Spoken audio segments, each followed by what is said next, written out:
Ano kaya yung pakiramdam ng pinili? Piliing saktan?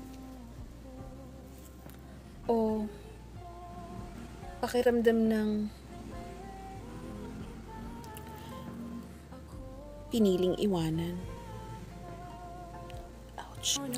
Alam niyo bang may tatlong klase ng bulag? Una, sadyang bulag na pagkaitan na makita ang ganda ng mundo. Pangalawa, may bulag na sinasampal na ng totoo pero bulag pa rin sa katotohanan. At pangatlo, well, bulag sa pag-ibig. Bye.